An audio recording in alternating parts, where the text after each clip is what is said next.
And then he said, don't wish it was easier, wish you were better. Don't wish for less problems, wish for more skills. I can't catch a break, guys. Yeah. Get them the fuck away from me. I can't be around those guys. People think, oh, well, cleaning your room, that's just a cliche. It's like, yeah, really, eh? Just go ahead and try it. If people had any idea how powerful sleep is for healing from anything, and the fact that it's free. My mind is absolutely bulletproof, solid as a rock. Podcast. All right, guys, welcome to another episode of the Fighting Fit Show. Today, I am joining you from sunny Portugal, and I am joined by Chris and Brandon. How are we doing this morning, lads? Hello, very good. I'm good. Thanks for asking. Good. He's just good, not great. I had my first workout in Fighting Fit there in a week, and I'm sore. Rough. I'm It was rough all session. I'm just off the back of a 48-hour fast. Ew. Well, How was it? It was actually really good. I'm going to do it again now today at 6 o'clock. I'm going to take another 48 hours, so it'll be Wednesday. Are you going to do it with me, Chris? Yep. Cool. So Chris, 48 hours together. And what is your objective? What is your goal from doing the fasting? Obviously, a lot of people hear fasting, they think starvation. I don't want to kind of veer off too much off track, but it is a very interesting topic, and that's probably maybe what we do next week or the week after. Maybe go a little bit deeper into fasting and the benefits, particularly the health and longevity benefits. Obviously, if you don't eat, you're going to lose weight, and that can be what kind of gets a lot of people into it. But the longevity and the health benefits of fasting are seem to be immense. Yeah, well, that's why I'm doing. I get headaches from COVID. So ever since I had COVID, I'm looking for just a little bit of healing, and I do feel better. I don't know. I haven't really tested myself. Generally, I just do feel better. I've got more energy. I woke up easier this morning, and every time I do fast, and I always find myself thinking I want to do this all the time, because when I come away from eating all the time, I really do feel like I don't need food as much, and then that really just kind of highlights for me my dependence on food when I don't actually need it. And that to me is the biggest problem. Like every time I fast, I'm always thinking like I eat too often. And then the only reason I go back to eating the way it is just kind of socially and just because it's nice to eat and snack. But generally speaking, I always find that when I'm not eating all the time, I do find that like even something to think about it like this, like I find, because I really like cooking a proper meal, and I find the thought of cooking a proper meal 3 times a day is a pain in the arse. Like it's so convenient to only have to eat one big meal a day, which is so suitable to me in my lifestyle, because I really like to go all out for dinner, but I don't want to do that 2 or 3 times a day. It's a bit of a pain in the arse. Of course. Yeah, and I would just because people talk, you mentioned kind of headaches after you had COVID, so kind of some long COVID symptoms. Obviously, the reason for doing fasting is to try and get the benefits of autophagy. Autophagy essentially means, I think it's derived from Latin, it means self-eating. And basically what happens is your body, once you kind of haven't eaten, I think I would, to give you some feedback, I'd say you probably want to stretch out a little bit longer. 72 hours seems to be the sweet spot. They can really get a lot of the benefits of autophagy. But essentially the cells... 40 it is. Say again. I was trying to push him for a longer fast as well, and he was like, "See, this is why I don't involve you two, because you guys go to the extreme."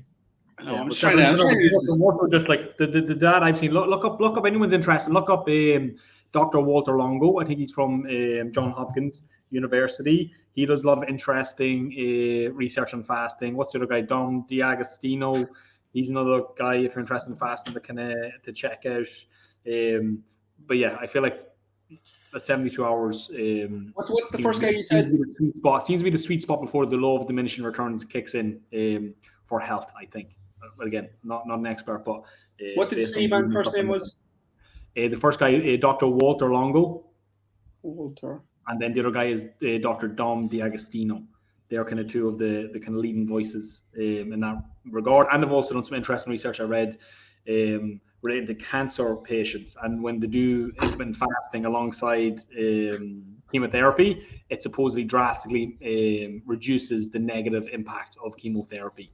Because essentially what happens is, like, you can essentially, pretty sure in 72 hours you can, I don't want to overstate this, but it's like something like you can like essentially rebuild your entire immune system. You basically create a whole new host of white blood cells, and that massively helps with with your immune system, obviously. So again, something to look into. Again, I would like to kind of have my thoughts in order and kind of have some notes and sources if we are going to go a little bit deeper into this topic, because again, like most things that are interesting, it can be quite controversial, and again, not something I recommend for anybody who has any a negative relationship with food and like that, because it can just result in, it's a very easy path to kind of restrict and binge, obviously, but for overall health benefits, like, there's nothing wrong. There's very, very few people that would not eat for a couple of days and would not be healthier, and that's like so counterintuitive. Like, again, the whole country couldn't eat for 3 days, apart from like the people at the either end of the spectrum, that maybe aren't that healthy to begin with. People would come out of it healthier, and that's well established, well researched. What do you think about all of those? Like, there's a what's the word I'm looking for? There's like an idea, or I can't think of the phrase for it, but basically there's an opposing sort of argument to it, or a school of thought, that's what I was looking for, that all of the benefits of fasting and, let's say, keto and low carb and all of those things, all the benefits are literally just from losing weight.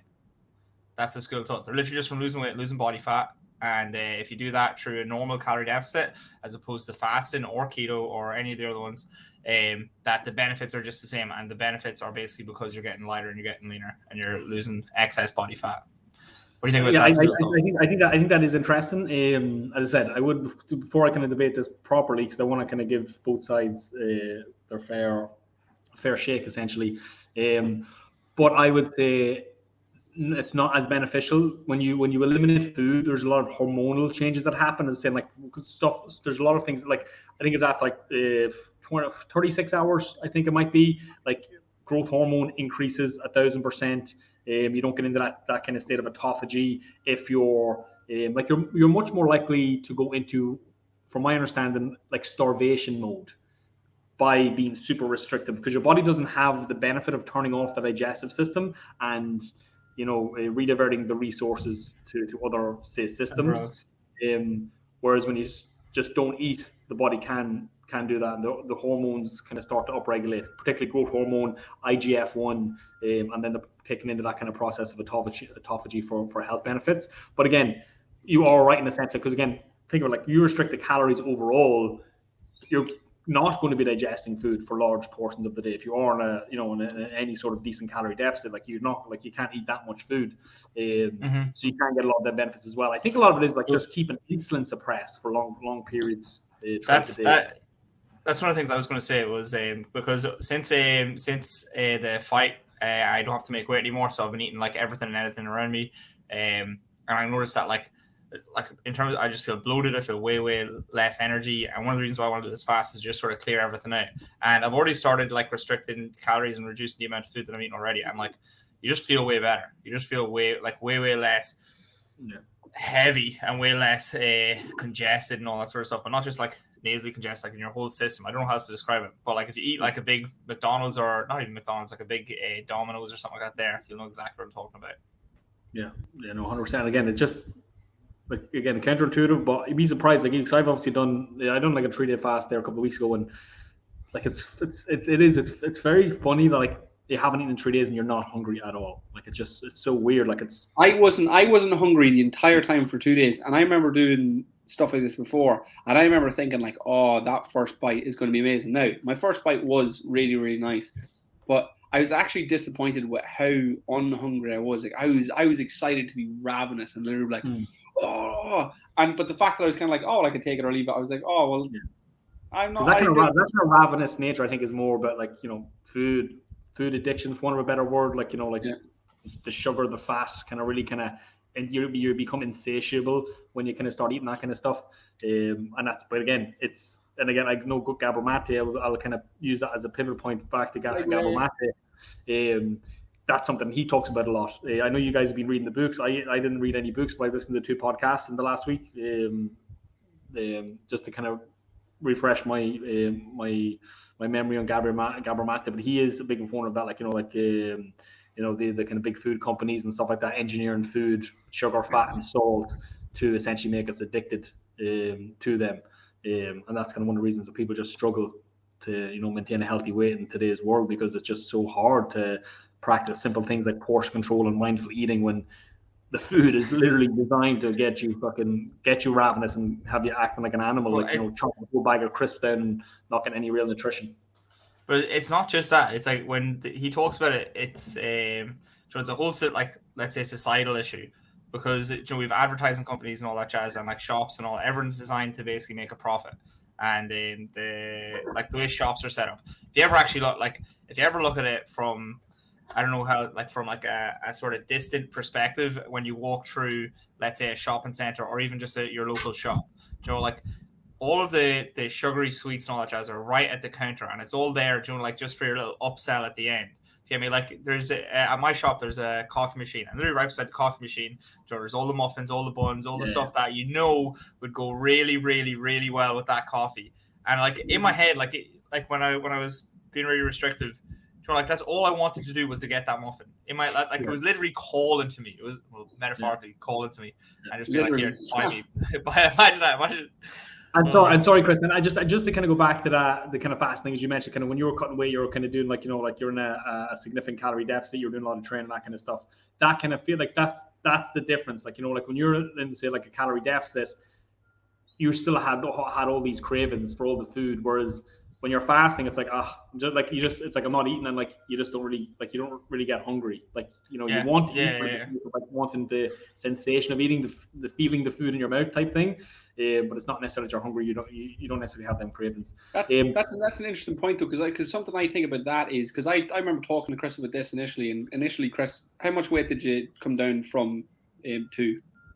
So I went from 82.4 or 5 kilos down to 74.2. So what's that?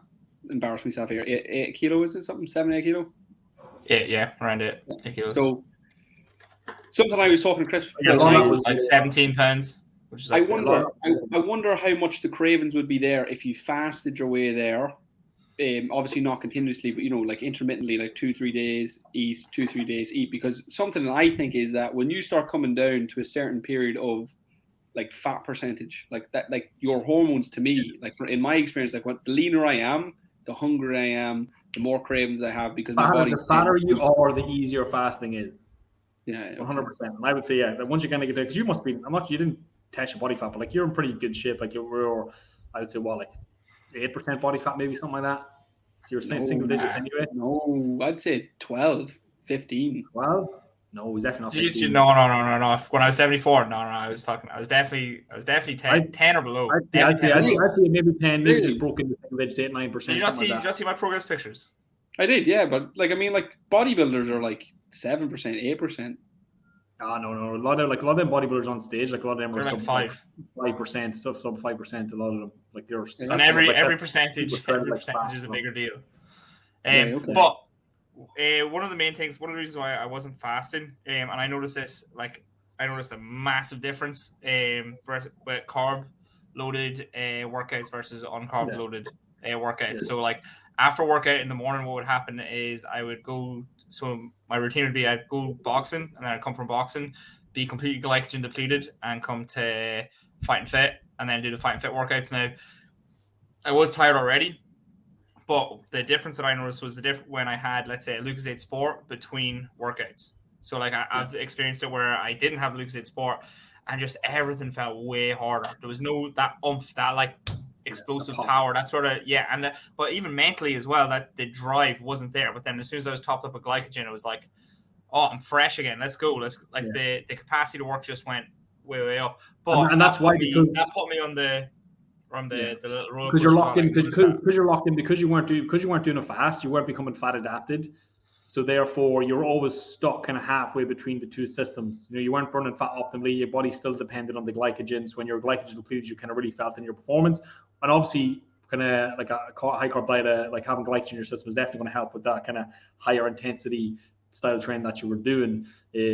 But you can tap into an almost unlimited energy source when you become fat adapted, and that's kind of why it becomes easier. That kind of initial couple of days is why things like fasting and stuff is really hard as you try and get into that fat adapted state, which again is quite interesting. But again, let me pull it back then to Gabor Maté, because I know we only have, say, 40 minutes.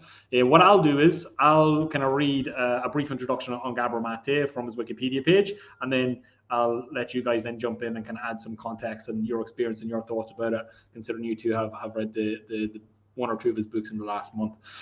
So who is Gabor Maté? Gabor Maté is a Hungarian-Canadian physician and author. He has a background in family practice and a special interest in childhood development, trauma, and potential lifelong impacts on physical and mental health, including autoimmune disease, cancer, ADHD, addictions, and a wide range of other conditions. Maté's approach to addiction focuses on the trauma his patients have suffered and looks to address this in the recovery.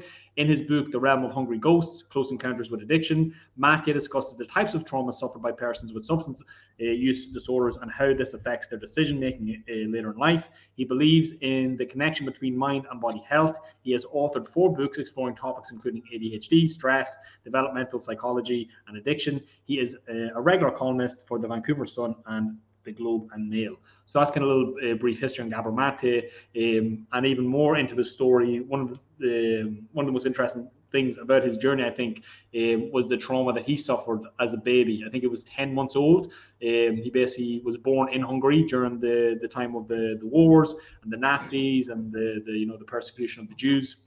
And his family was essentially on the run. His family was being persecuted, and his mother didn't know. They were kind of living in really, really poor conditions. I think what I heard was they were living in a facility for, it was like 10 times. I think it was like a facility designed to hold 100 people, but there was 1,000 people. So it was absolute squalor. There was food uncertainty. Nobody knew where the next meal was coming from. Obviously, there was a lot of violence and that kind of stuff as well. So essentially, his mother gave him to a Christian stranger, a woman, to take him away. I think he was gone maybe I think it was like 6 or 8 weeks away from his mother. And he internalized that as abandonment. And that's kind of where a lot of his kind of early trauma comes from. And this whole thing, as ourselves, kind of coaches and therapists and people that kind of want to help people, a lot of it always stems from, your mess becomes your message. The things that you struggle with are the things that you want to help other people overcome. So I think that is also a very interesting part of the story. He's also actually, I think he's like 78, 80 years old, late 70s, 78, I think. Yeah, which is pretty interesting. And another interesting topic, he is getting massively into psychedelics over the last couple of years. It wasn't necessarily a big part of his career early on, but I'm pretty sure in the last 5 years he has been doing a lot of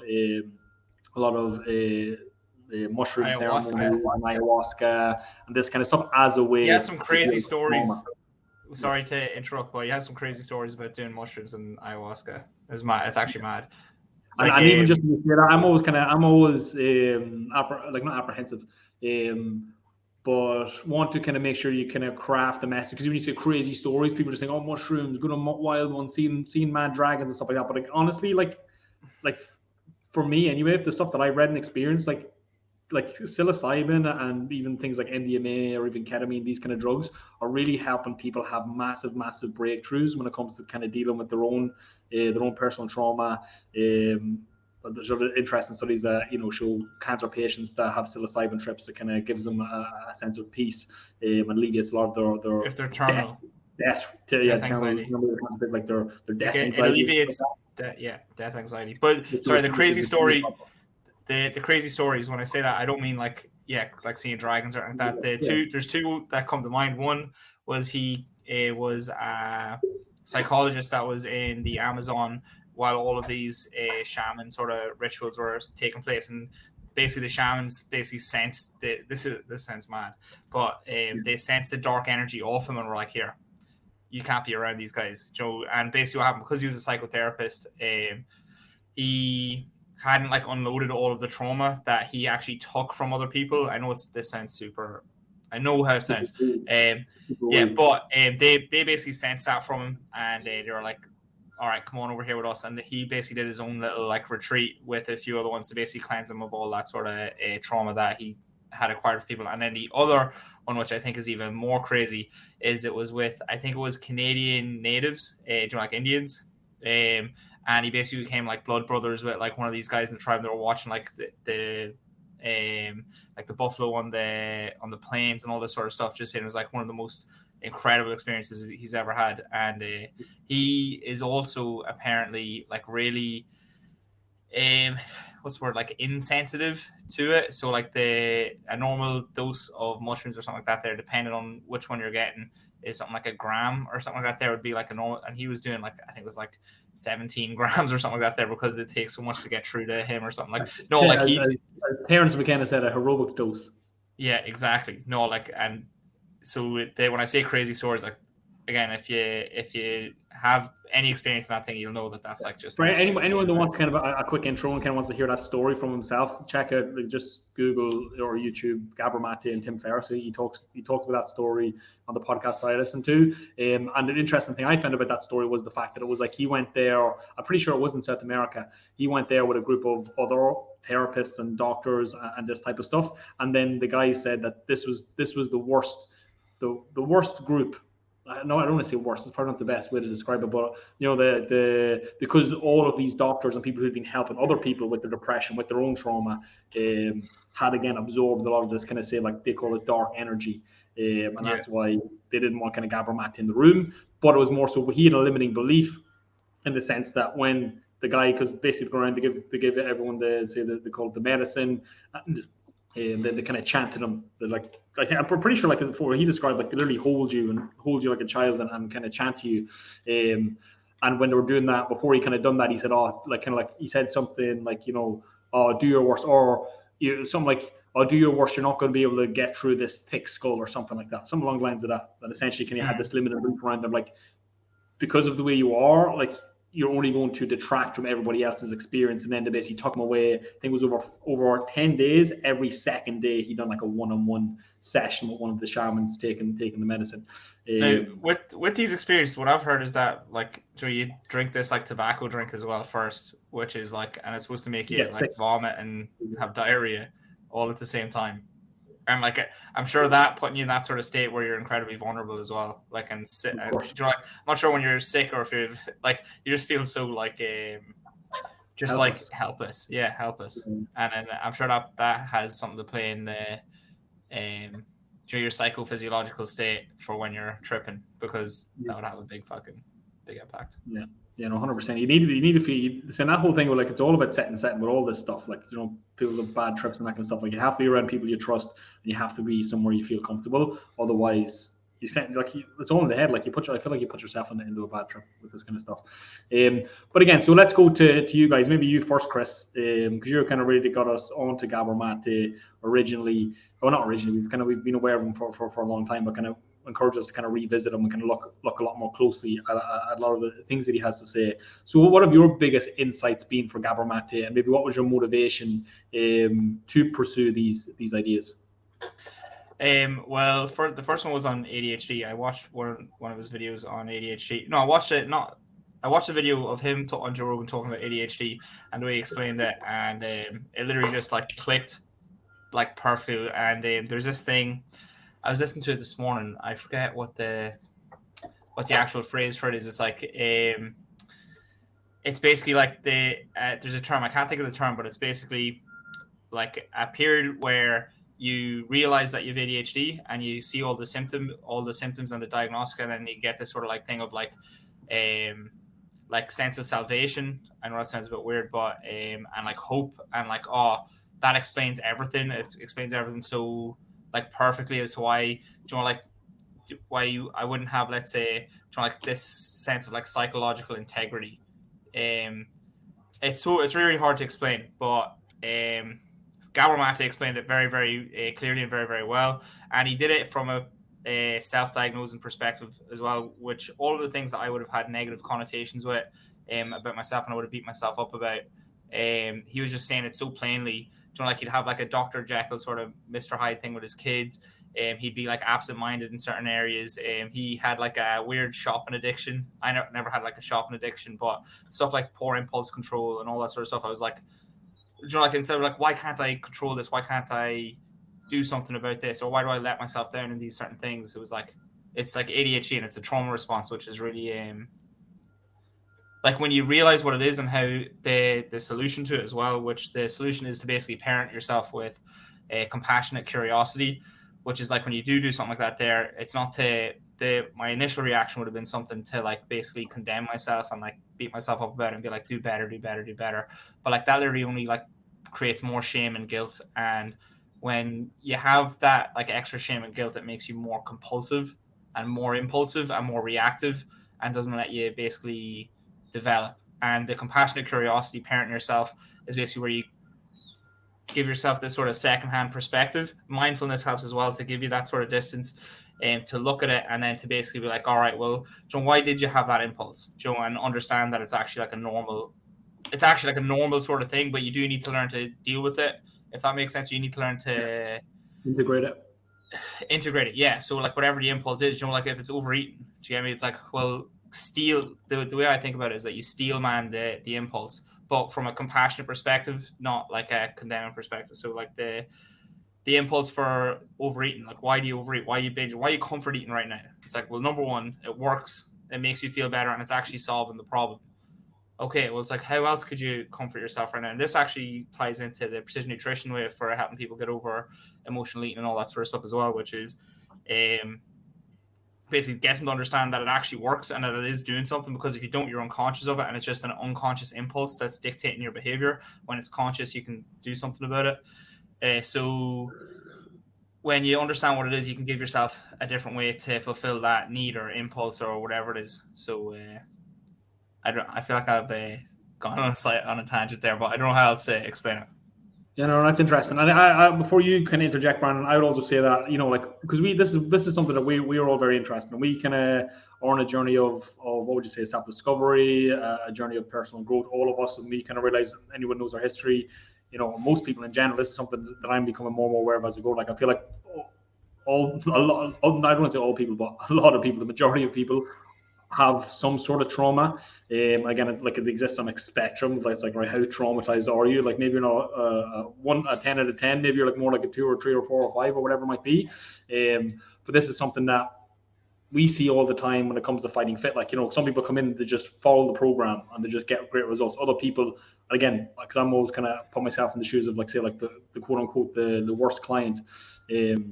And like, we talk about this a lot, Brian. Like, there's clients that, like, you wake up thinking about them, like, how do I help this person? Like, what's missing? But it seems to be, from what I can see, people need to maybe, work through their trauma, essentially. Again, I'm myself included, 100%. So what did you get? Go on. Just to interject, there was something that you said earlier about Gabor Maté, when you said that he basically internalized the trauma that he got, and like he was only a baby at that point, like literally only a baby, and when he didn't, he was 10 months old. Yeah. So and he did internalize that, but that was entirely unconscious. There was no story that he was telling himself. There was no verbal dialogue in his mind. That was internalized, and that's the thing. Like, basically, like, he was unlovable and he was basically abandoned. Like, and it was like, Joe, you're not good enough here. We need to send you away because your own mother doesn't even love you. And when you internalize something like that there, as you develop, like, that's going to have a massive impact on how you relate to other people, because, like, everyone else is lovable and you're not. Yeah. But the big point is that, it was unconscious, which is that's actually very interesting, because there's a lot of people that, like, say, aren't on the personal growth path. Like, it's just not something they're even conscious of. They're not even conscious of how these unconscious traumas are actually impacting their day-to-day life. So I do think that is actually very interesting. There's a lot of people that aren't even aware of, like, why the same patterns keep showing up in their life, or maybe, say, negative patterns, things that aren't serving them, why that keeps showing up again and again and again. I said it's probably due to some sort of trauma that maybe needs addressed. Brandon, what's your thoughts on Gabor Maté trauma? A very interesting idea that he has with ADHD is, so there's ADHD and then there's ADD, and the two of those are all often lumped in together, but they kind of are the same. But ADD is attention deficit disorder, and the hyperactivity is the ADHD. So the hyperactivity is, the jitteriness there, and you can have ADD without having the hyperactive element to it, and so that's important to remember. And one thing he did say about ADD or ADHD is you could nearly replace the A from attention to attunement. So really what the condition comes from is an attunement deficit disorder. And attunement is essentially where you're now this is, I don't really necessarily know essentially, but basically when you cry, I respond in kind, you know, and obviously if you cry and I slap you, you know, that's going to leave you, you know, not attuned properly. Like, how do we want to attune people? You know, we want to have what we believe to be reasonable and rational and compassionate curiosity. You know, when your child cries, you go, what's wrong? Not shut up.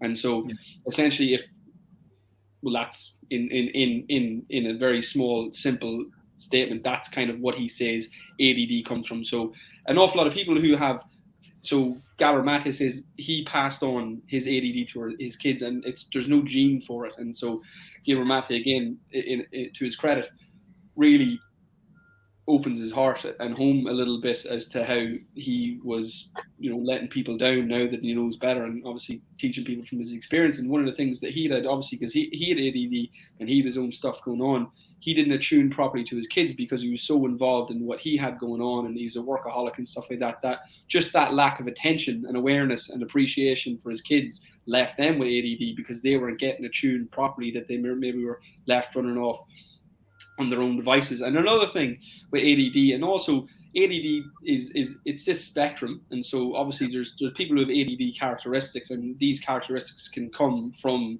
the same kind of root causes, and so you might not associate or identify or even be diagnosed with ADD, but you might find that some of the issues are recurrent for you, and some of the same patterns can be the same. And one interesting thing that he said was about this allergy, this nervous system allergy response that we can have. So if I bring a dog near somebody who's allergic to dogs, it's like they don't have a choice, they just respond. The body just has this response to it. And so some people with ADD, what they can do is they can really struggle regulating their emotions. And so if something happens to them consciously, they can be aware of this very rational conversation and very rational way of dealing with things, but their nervous system is attuned to this old memory, this old response system, this old response pattern that they got used to and they got attuned to. And so when someone calls them out, they lash out, or when someone confronts them, that they withdraw. And so there's lots of different patterns that we can have, and we can have these memory patterns in these neural pathways in our brain. I think he calls them neural memories or something like that. Or anyway, you get the idea. Essentially, you know, it's a memory, but it's not necessarily, you know, a circumstantial memory. It's a nervous system memory. This is how we remember to react to this certain situation. And so until we kind of start recognizing what our patterns are, and he goes through in detail, like for talks, if you ever get in an argument with your wife, you know, you start getting cold and kind of, you know, getting all quiet and one word answers and this kind of stuff. And so it's like, that's a pattern. That's how you learn to be. And obviously a mature, even when you're sitting there, you can be very aware that this isn't how you want to behave, but this is in your nervous system, and it's very, very, very hard to shake. And this is why the curiosity, compassion comes in, because you really have to work on this long term. It's not something that you can just say to someone, like for talk's sake, you know, I'm being rude to my wife because of Hitler, is what he said, you know, so Hitler was mean to me, therefore I'm going to be rude to my wife. Is like, that's not going to hold up in every single argument. And so even though, you know, the root cause we understand now, we still have to take this responsible ownership for it and understand what it is, and maybe explain it to the people around you, so that way they can get a footing as to understand why you're acting the way that you're acting.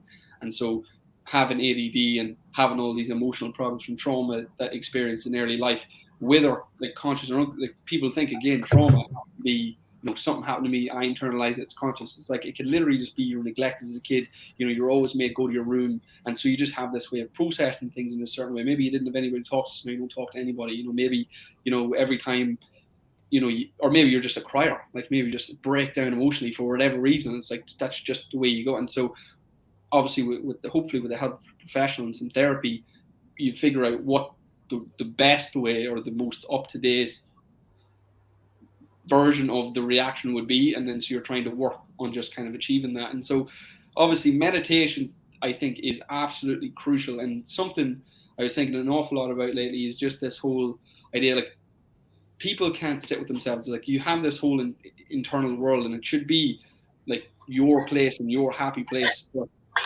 a big report that I get so often is that people do not want to sit by themselves because they're not happy in themselves. And if you don't like meditation, if you literally can't sit by yourself, it's like, it's maybe because you have all this trauma. And what your mind should be is, people think that your mind should be this creative factory that just kind of gives you these wonderful ideas, whereas actually what Sadhguru says, your mind should be a mirror, and so it should be clarity. So you should have clarity in your mind. An awful lot of people, that when they go into their mind, maybe there's avoidance, and so that's kind of what ADD is, or ADHD is that when you end up in pain, if you can't fight or flight, well, then we nearly create this avoidance pattern in our brain. And that's why these people who have ADD and have trauma, who couldn't fight, and some people do fight and some people do withdraw, but ADD, what they tend to do is they tend to get distracted and create a little bit of a dreamer reality for themselves. And so we can't concentrate, because to sit and concentrate reminds us of the pain or the trauma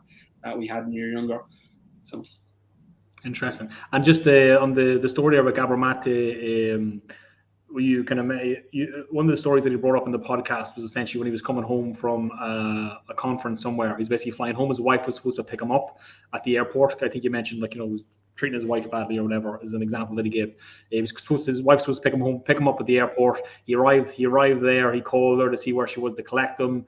She wasn't there. She's an artist herself. Supposedly, she gets in these, deep creative states. It's one of the reasons that he really likes her. When she's painting, nothing else matters. She's kind of in this artistic flow or whatever. She kind of forgot about him. I was like, oh my God, I'm so sorry.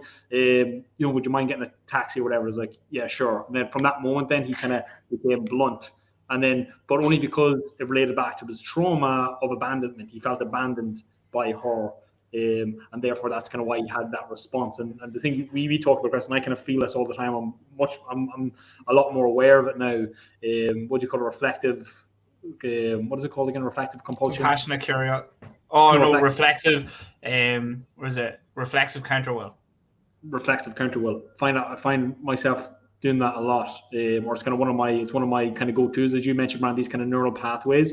The way I like to think about it is, that example of the snow-covered mountain and the skiers or the snowboarders, and every time we kind of have these thoughts or kind of feel these emotions, we're ingraining these pathways. So these become then our default go-tos. It can be very difficult to get out of these neural pathways or these ways of thinking or feeling when you're kind of being reactive. But that's what I have a question for you. Go on. How weird is it? Being in a state where you're enacting your reflexive counterwill, but also conscious that you're doing that unconsciously at the same time? No, it is very weird, because you know it's not necessarily the most appropriate way to respond. But again, for me, it just feels it feels right. It's a feeling. No, but it's a feeling in your gut more so than anything else. I feel like it's just this urge to more like to kind of bite back, or you're doing it. Sorry. So one thing I think is very, very interesting about that is, actually, so people understand what it is. One thing I think is very interesting with that is it just completely changes your script. So like, you've got this one script, this who you are, what you value, and once your nervous system, for whatever reason, engages in a certain way, that entire script can change and suit. It's like you can completely manipulated and completely like propagandized for your now bad mood or whatever like that, for you to justify the way that you're acting because now you feel wrong. But like, I know mine's rejection. Like, if I get rejected, and I'm not sure what trauma I've had in my past that I got rejected for whatever reason, but if I get rejected by people, we all know. I think we know.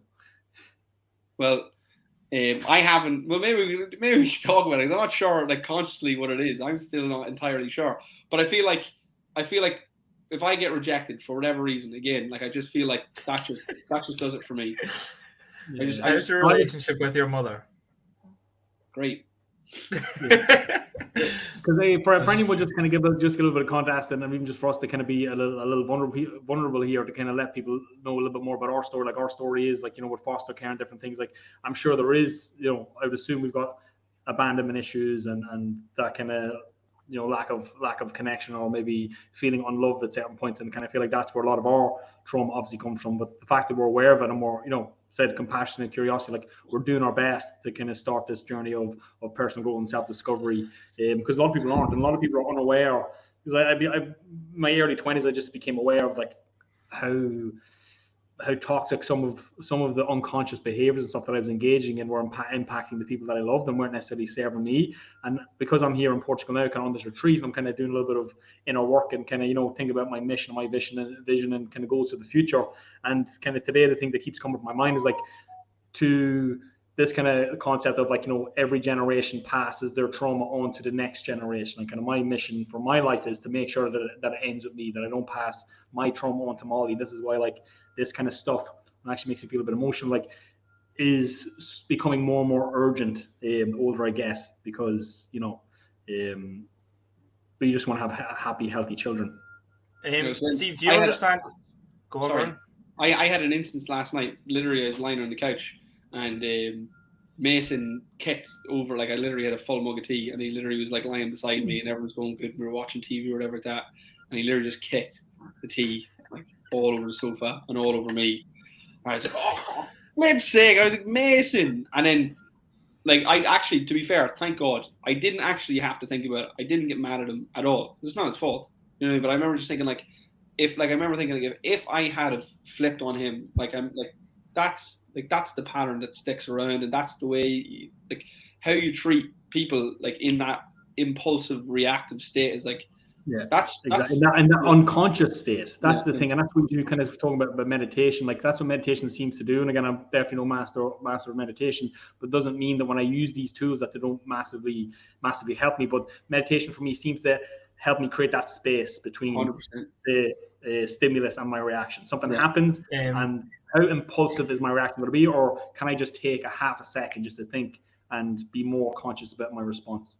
And it really is cool. If anybody has never experienced that, like I really mean it. If you are struggling with a problem and there is no space between the time that you know what you want to do and you just find yourself in this unconscious habit. And again, I was listening to a lot of Sadhguru because I was fasting, and Sadhguru was talking about, you know, a bunch of hippies. We talk about all the time these creating good habits and bad habits. He's like, there is no good habits or bad habits. There's only habits, and what a habit is, it's acting unconsciously. And human beings, one of the amazing things about us is that we can act consciously. It's like an animal eats unconsciously. It does everything essentially unconsciously, and humans are the only fully conscious. You know, we can do things in full consciousness, and we start to create these, like I said, these habits. And so obviously it's good every once in a while, especially, you know, if you just want to take the common standard. The common standard is everybody slips into unconscious now and again. But his thought on it is that we don't want to be unconscious. We want to be conscious. And that's what meditation does. It's like, if like for talk's sake, so let's think back to our trauma. Why do we act so impulsively and unconsciously? Well, because we have reacted emotionally and have this pattern just locked in that you don't even need to think about it now, because you are so used to adversity and trauma that it's now unconscious. It's just an unconscious part of who you are, because it becomes a part of your identity and kind of feel like who you are. Like, this is just the way I am. When it's like, well, it doesn't necessarily have to be.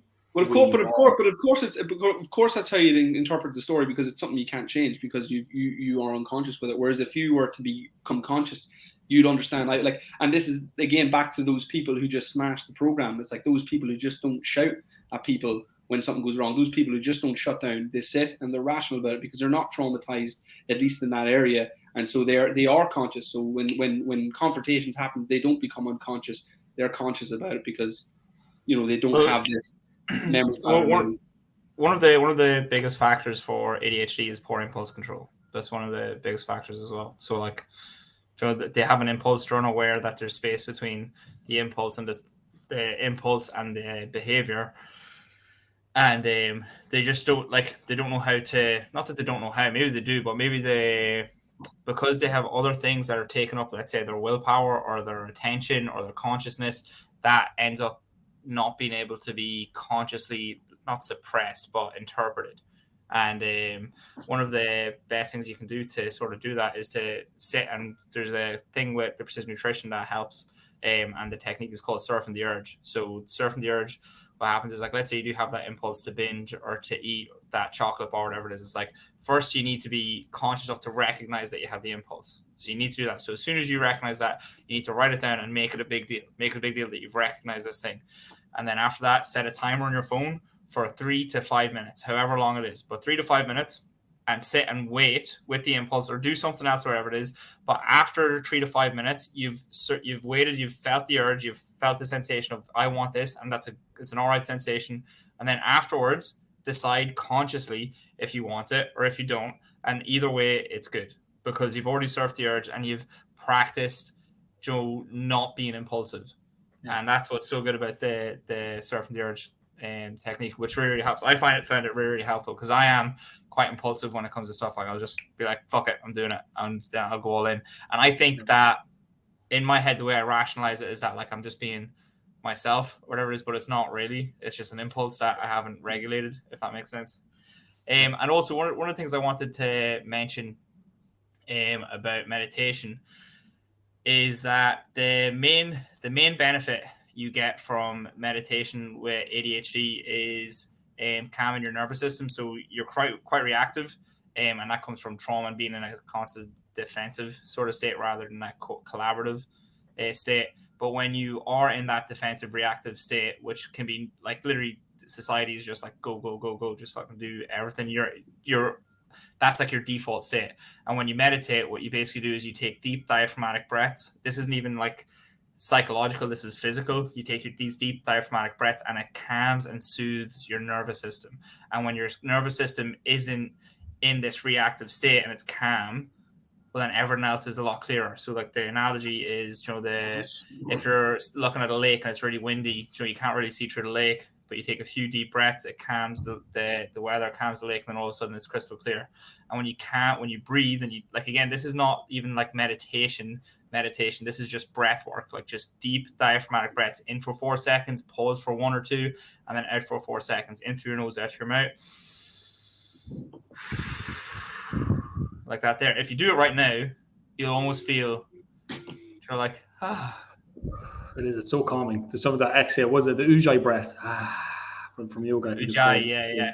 That's it. But when you do that, like your nervous system is literally calmer. It's soothed, and then it's less reactive, and then that gives you more space. Taking that one breath, I literally feel a little bit better. That's something I was literally just thinking of, just as you said it, right? Let's say throughout your life, sorry to interrupt, but you can keep going. But your breath literally dictates your your nervous system state. So if you start breathing fast, you'll amp yourself up. If you start slowing and lengthening, you'll calm everything down. Sorry. Because think if you're about to do something, you're about to jump off a cliff, like literally. This is why I do it before every single one of my big lifts.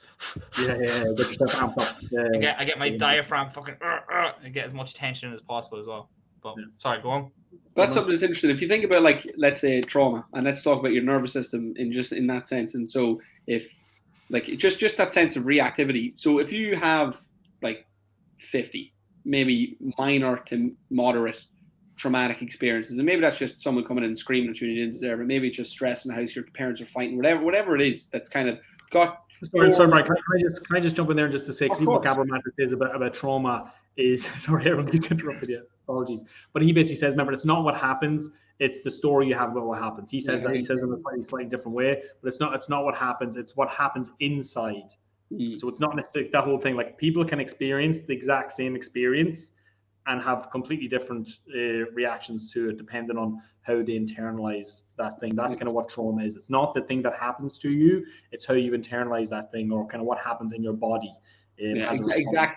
That's good to say, because one thing that could happen is that you could experience a trauma and your nervous system absolutely panics, and then you just go into denial about it. It's like, well, you can tell yourself it didn't affect you as much as you want, but your nervous system is still sitting there on 6th gear.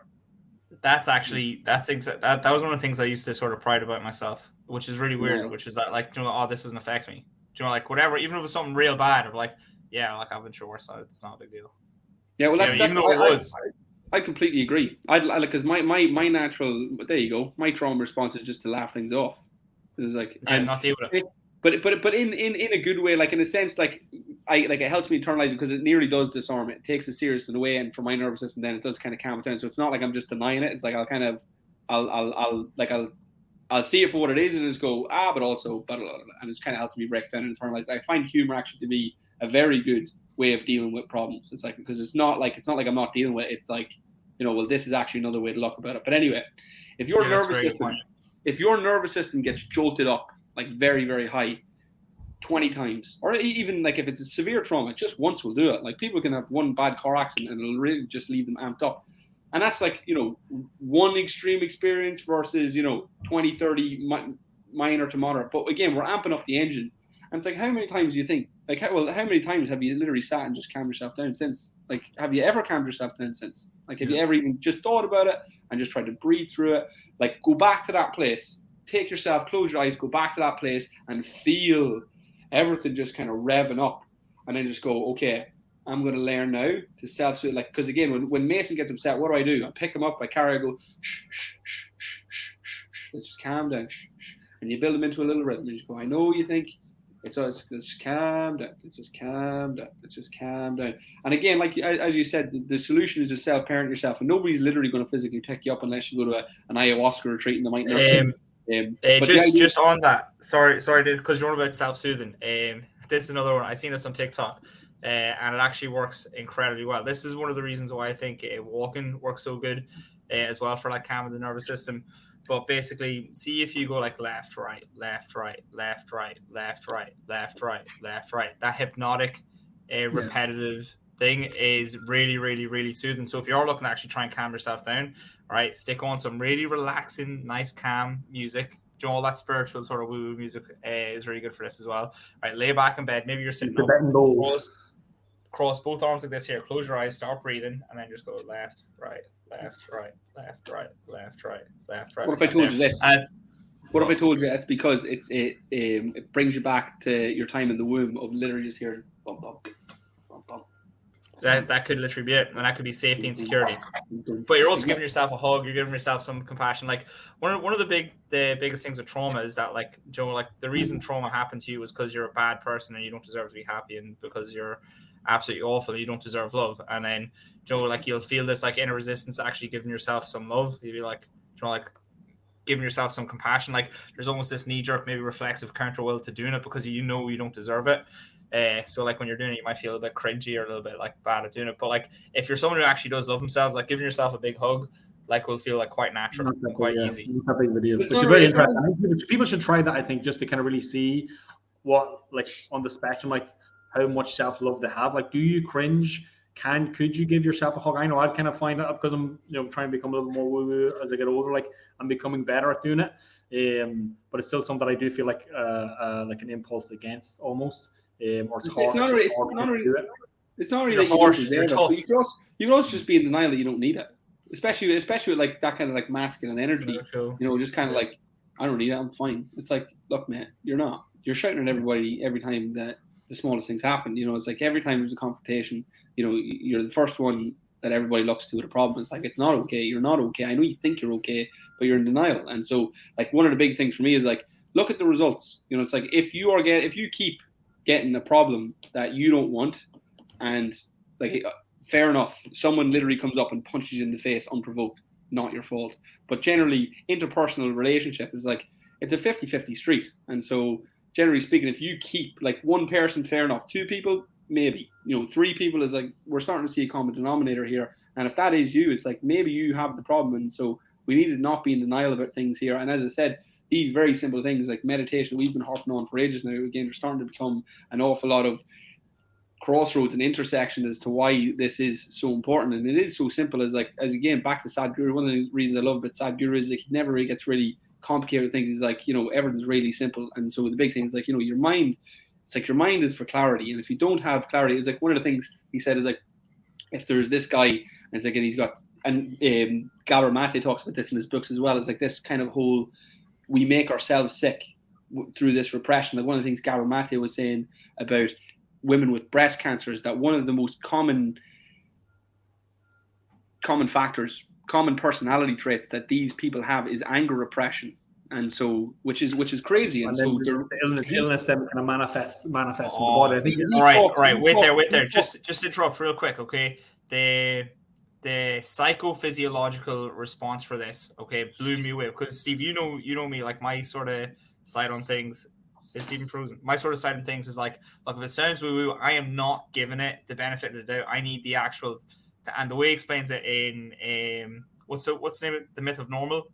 The way he explains it in this book, in like how like it's actually like how it works and how when you repress like your emotional reactions, like your emotional anger reaction is it's actually like an immune response, which seems a bit weird, but it's like a protective thing to actually like protect you. And it's you. I don't think you use the exact same system, but it uses a similar system on the same tracks. It's like this is self-defense and self-preservation, and when you repress that, you actually repress your nervous system, or not your nervous system, your immune system. And that's that's apparently what's happening with the thing, and that's why they're getting it, because of this emotional repression. Like, I'm sorry, the crazy thing is not the only reason, but one of the factors that should definitely be considered. He's a doctor, right? He's a doctor, Dr. Gabor Maté. He's really like well versed, and I'm sure he would have been absolutely slated. And I haven't done the research to see if, but I mean, he talks with full certainty. So I'm sure they've done the research about the correlation. He's like, this correlates like Lou Gehrig's disease. Lou Gehrig's disease is. He literally said one of the the highest correlation between Lou Gehrig's disease and personality was every single person with Lou Gehrig's disease is nice to a fault. And for whatever reason, it's like that person, a common joke a common joke in the culture of people who are treating Lou Gehrig's disease, he couldn't have Lou Gehrig's disease, he's not nice enough. You know, it's like and stuff like that. And so and I remember citing a good few weeks ago. What is that disease? Lou Gehrig's disease, it's a motor neuron disease. It's fucking just shuts your whole body down bit by bit. It's horrible. It's absolutely Lou Gehrig's disease was a famous baseball player. I think it's called motor neuron MS. Is that maybe? Yeah. Motor neuron disease. Anyway, but the book I was listening to, funny enough, so I think someone just recommended it to me, and I had no idea what it was about going into it. And funny enough, it is all this kind of stuff.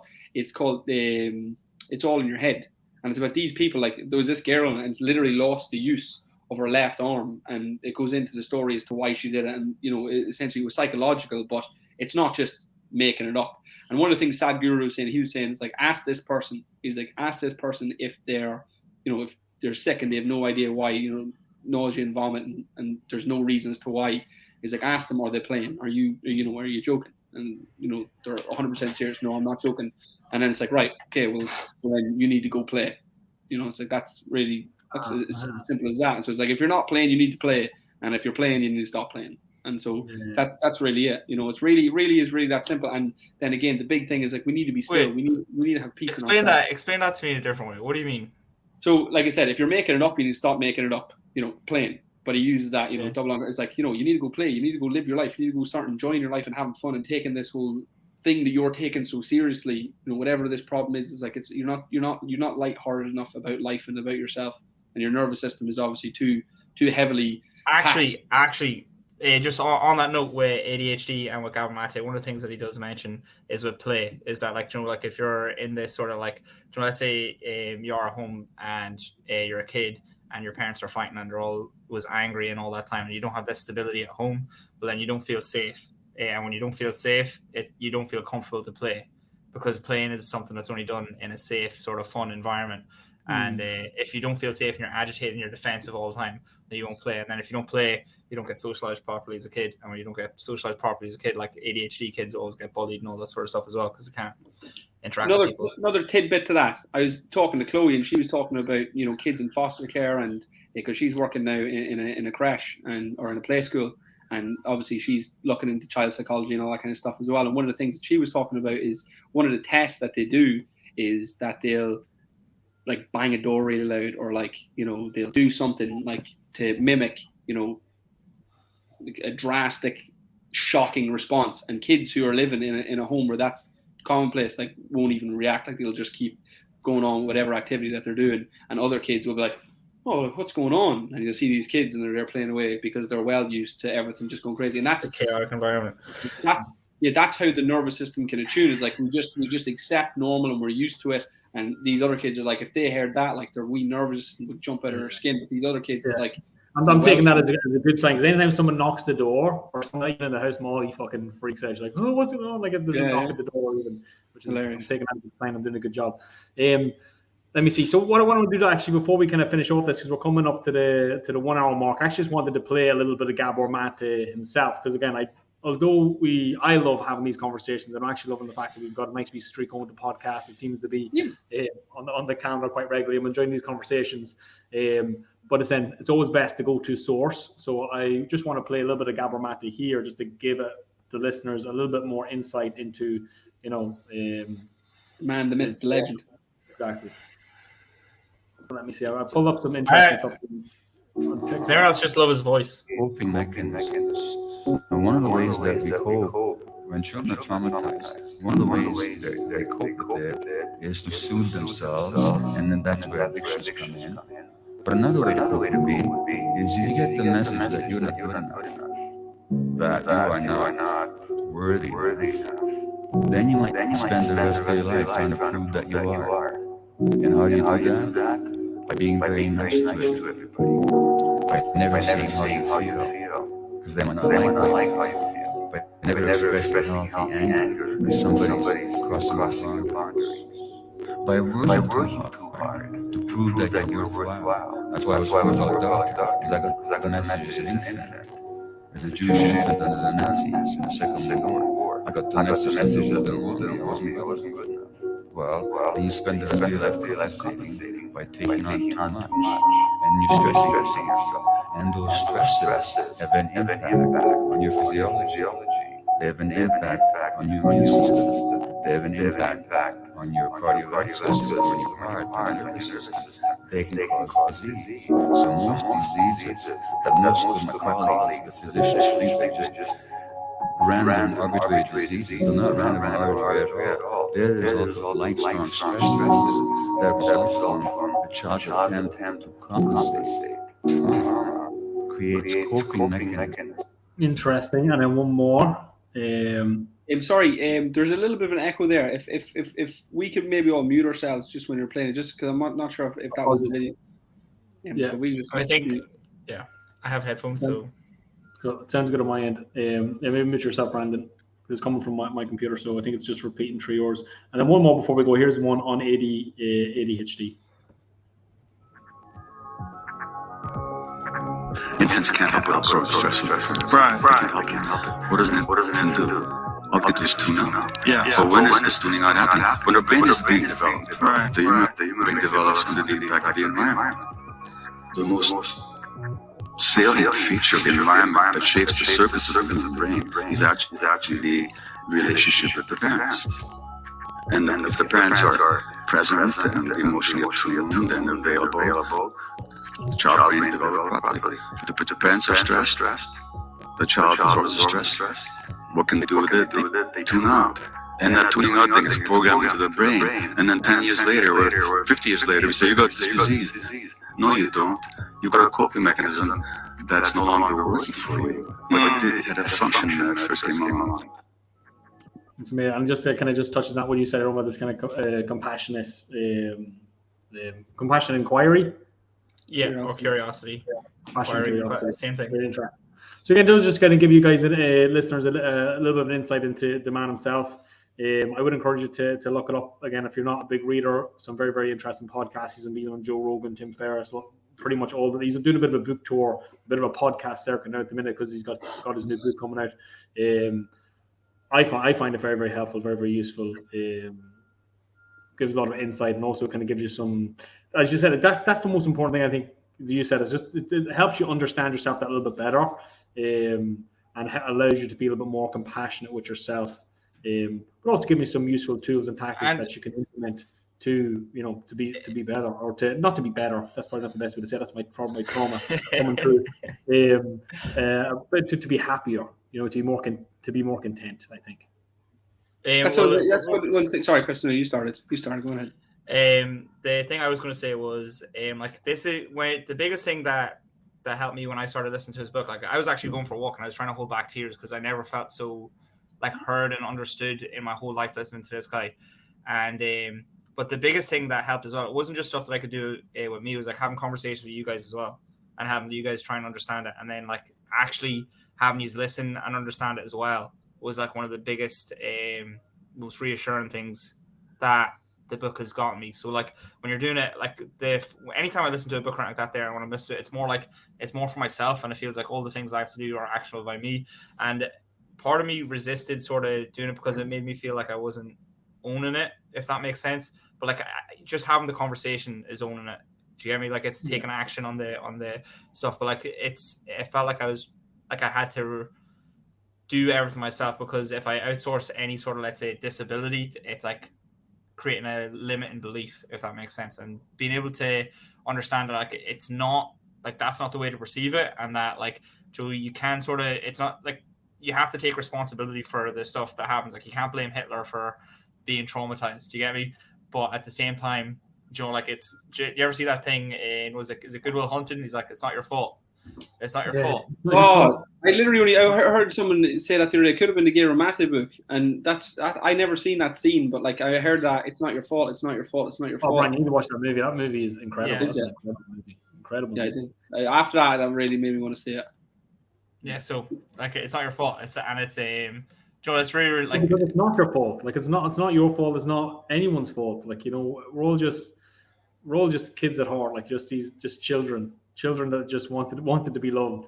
That brings me on to David Goggins, right? I listened to that book, right? I listened to that book 7 times. I know that book, and I never cried. I never cried during that book until I had Mason, and I listened to that book again after I had Mason, and listen to his childhood. Fuck me, like thinking about now having a kid and thinking about somebody doing that to their kid, like it really, like it made me cry. Tearing up just thinking about it. It's so horrible. And his dad would constantly tell him, like, you're like, I'm not raising these little FAGs, like really fucking shitty stuff, like really shitty stuff, like no weaklings in my house. And that man is literally out there trying to prove to himself and everybody else he's the strongest man in the fucking world. Like, I mean, like, talk about a trauma. Like, I mean, like literally beaten to a pulp. But he now sees it positively. But I'm sure, like, without a doubt, the trauma is there, but you can see that pattern reenacting itself. And it wasn't until I kind of seen it that I understood how significant what his dad did to him was as to how did he became who he was. And fair enough, like he's changed my life, he's changed so many people, and he owns it and he fucking takes it to the most positive degree that he can. But I mean, like he's an angry man, like he's an angry, revved up, amped up, proved himself, chip on his shoulder guy, and it's because of what his dad did to him. It's crazy. Yeah, but actually, that's what I was going to say. But Chris, what you mentioned about kind of being a limiting belief, and that's kind of one thing that I am always very conscious of. You know, trying to not give my power away by creating these limiting beliefs. Because I believe the most powerful thing that we have is the frame, and that whole thing, even as like David Goggins said, like, you know, that is obviously a trauma response. But the outcome doesn't necessarily have to be bad. Your trauma can actually be your superpower. You know, it can be the place where your compassion and love to help other people. That's kind of where I feel mine comes from. You know, his frame. It's so cool. His frame is like, and this is why I would seriously like, because I mean, I would love Mason to be as tough as David Goggins.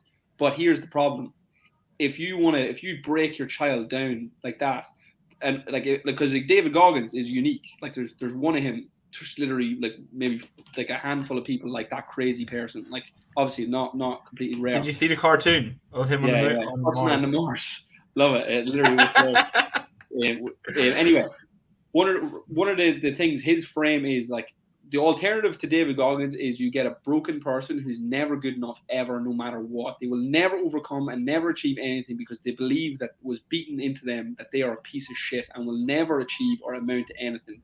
And his whole thing was, because that's where I came from, and you're so right with the frame, he said, there's nobody else that has been through what I've been through.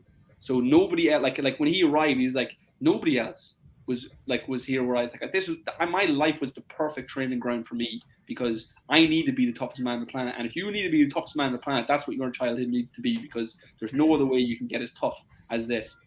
And like, I mean, like, that's not saying do that to your kids because they become that tough. That's just the power of changing your frame 1000%. And he fucking completely flipped it. And like, to the point now where people would say to him, because I heard myself saying to myself before, like, oh, I'm just not as strong as you because I didn't have that. Like, he literally turned it into a superpower. Whereas it should have broke him. It should have broke him, and it did break him. Yeah. And that's the thing about it. That thing I sent you guys as well, because obviously the reason we're interested in this stuff is because obviously you recognize in yourself kind of ADHD kind of tendencies. Now I'm aware of it. I kind of feel like I'm the same again, but it's a spectrum. You know, maybe not a 10 out of 10, but I feel like I'm definitely 5, 6. There's different trauma responses as well. Like I think you have a lot of reflexive counterwill, which is like, again, like all that, which is really really like, it just makes you more of a contrarian. Like I just have an impulse Exactly. to kind of maybe disagree with people. Which again, which So, is here's fine. Where I was going with that, sorry, was the thing that that video I sent you, and it was that guy that said 80% of Olympic champions, yes. world champions, have ADHD because they become obsessed with this kind of one thing, but also this obsession with maybe proving themselves, proving that they're good enough, proving that they're worthy. And again, so it can become a superpower. So anyone out there that's kind of struggling and what do you think of don't Mike Tyson's story? Don't take it as a as a thorn in your side. It could be your superpower. Also, actually, another one. With the, I think it's Sugar Ray Leonard. Anyone know what his backstory is? No. Is it Sugar Ray Leonard? I think it is. Sugar Leonard, Sugar Ray Robinson. It's one of them. I think Leonard, he was the best. More information I might be able to might trigger. His dad was a slave, and he beat him. Probably that'd be Sugar Ray Robinson. Then it's kind of he's the older gen. Sugar Ray Leonard was kind of I think what 70s, 80s. Sugar Ray Robinson was an year before that maybe. Okay, yeah. Sugar Ray Robinson's dad. Wow, his dad was a slave. Wow, he was incredible. Early life, born Georgia, Sugar Robinson, Ray Charles. I don't have this to hand, but I was listening to a thing about where like he had scars on his back and everything to prove it, where his dad was whipping him and all this sort of stuff. Basically like just beating the crap out of him, and he ended up becoming like a prize fighter. Mike Tyson. If you look at I'm not sure about some of the fighters, but there's some fighters, there are people that just have that like grit, that determination. It's like you just know they've been through some stuff. And it's like that's now just talking about this. Like I literally like that's literally all that fueled my boxing career the entire time. Was like I just always felt less than. I just felt like, and I don't know why. But it's not that I felt less than because I didn't consciously. I just felt the need to prove myself. I just felt the need to show everybody that I can achieve something. And I don't know. I never knew where that came from. That's the expression, I suppose. The chip on your shoulder. It's like that's so interesting. That's so interesting. But also one of the things I was going to say to you there, Steve, before that was the reflexive counter will. Like the way you should visualize this here is that like you have your sense of self-identity, which is this little like plant and like a little thing that needs to be protected and to let flourish. And we got this like fence around it, and this plant represents like your identity, who you are, your sense of self, all that sort of stuff. And if anyone comes in with a different worldview or a different thing, it's like these walls go up to protect this sense of self and this sense of thing. And that's all it is. And it's like what you have to understand is that like there's loads of different worldviews and loads of different things and loads of different ideas and all that jazz, and that this thing can be protected and you can still have a look at all these other things because you're afraid of those things like maybe changing you a little bit. It might leave you quite rigid. I'm not saying it does leave you, but like that's what it might do. And like the only thing, it's just like a self-protective thing. And like the best thing to do, I think Jordan Peterson says, stand up straight, shoulders back, with the sense of vulnerability to the world, knowing that you can handle it rather than reflexively countering everything. Yeah, and how I experience it as well. It's not necessarily always about kind of challenging beliefs. It's like I have like a need like to say something that if it needs to be said. Otherwise, it kind of really burns inside me. Like if I see an injustice happening, I feel like I need to, because again, maybe because I'm trying to propagate my worldview. Saying no, that's not right. That's not right. Like I can't. This because shouldn't happen. Because I feel like I have to. What will happen if you don't? What will happen if you don't? The world will tilt a little bit more towards evil per se. And then what will happen? I'm not sure. The world will be worse off. Yeah, it will encroach on you. Yeah. And who you are and what you stand for. Yeah. Which is why that's it. Very, very interesting. I'm working on it. All right, guys, we've got to wrap it up. Again, sorry, just one thing to interrupt, because the way you're saying there that you're working on it, and Brian, you said it as well, and not the same thing, but like oh, here's my trauma coming up as if it's like this bad. Like the reason that you have it, and the biggest thing that gives me a little bit more like compassion towards myself is that like you developed this for a reason, and the reason that you did it is like it was a defense mechanism or something to solve a problem, and it worked, and it did its job. And here's the thing in terms of the story that you need to tell yourself and how to come out of it. Which is that it did work, it's done its job, but we don't really need it anymore, so we can move past it. Thank God I went through that, and it gave me these abilities and it gave me these skills. It also gave me these downsides, and here's the things that I'm going to work on now, and I can leave that in the past. And that's the story that you should sort of have with yourself. So it's not necessarily like a bad thing that happened, and it's not like oh, here's this fucking that's it coming up again. But I remember the day my temper was born. I remember it. I remember standing up for myself aggressively for the first time, and that just stuck. I couldn't get rid of it. Just could not get rid of it because it worked so well. Because it worked so well. That's a great point. Now you're just saying, like, I literally remember standing up for myself and saying, no, never again, not accepting this, and then that was it. So, like, here's one of the things as well. Like, if you are trying to deal with it and trying to get over this sort of stuff with yourself, like imagine someone tried to come over to you and tell you, like, that's not the way to fucking handle it. What are you doing handle like that? You're like, but it fucking worked. Yeah. It worked, like, really well. What do you mean I can't do that? Like, I was scared and helpless and defenseless, and then I did this, solved all my problems, and I got more respect, and everything's, like, way better. But the problem is like, you come across a problem that you never had, and then you develop a hammer, and you smash, and then you're like, and then, like, someone goes, all right, cool, right, it's time to make breakfast, and you're like, just going over there with your hammer, you're like, it's like, no, it's like, you need other tools as well, dummy, and it's like, okay, context is key, obviously. If this is all I have at the minute, it's like, well, go get some other tools, because we can't be doing with that. I know that worked for your last situation, but it's not going to work here. And fair enough, I know you did a great job. We got you rated 5 stars. No problem taking you over, but we're going to need some other tools. Yeah, and I feel like even for me, like to draw attention to it is not necessarily. It's just more so me expressing my self-awareness, saying, okay, well, just when I say it, it's like, and I'm having that space. It's just me. So thinking out loud, saying, you done that impulsively, you done that reactively. That wasn't necessarily well thought out. But yeah, no, it's very interesting. Again, this is the thing about, like, the journey's never over. Like, I'm never gonna be Jesus, never gonna be perfect. It is what it is. We're just gotta keep walking forward. Because for me, this whole thing, like, growth is happiness. As long as I'm kind of on the path to self-actualization, just being the best that I can be, that's what seems to keep me happy and keep me contented for the most part. Although you're never going to be fully happy and fully contented, because life is a duality of feelings and emotions. A very interesting conversation. That's good stuff. Fair play. Well done, guys. Thanks for listening to our personal therapy session. If you liked it, enjoyed it, do subscribe, like, do all the things that will help us kind of reach more people and make this podcast bigger and better. Hopefully, tell a friend, share it with a friend. If you find somebody might find it useful, that's literally the only reason we're doing it, because we hope that one person out there, I think we've got about 150 listeners actually, which is still pretty decent. You put 150 people in a room, like, that's pretty cool. That's really good. I can't believe we have 150 people listening. So I appreciate you guys taking the time to listen to us. Any questions, any comments, any topics you'd like us to cover, and if you've got any information, any opposing viewpoints, anything you think might add a little more context to the conversation, feel free to send it our way. If not, hope you guys have a great week. I'm here in Portugal. We're going to have an amazing retreat. Follow our social media if you want to kind of keep up to date with that. And if not, I will see you all next week. Feel free to reach out on social media. Yeah, cool. Appreciate the time, guys. Have a nice week. Talk soon. Peace. Bye.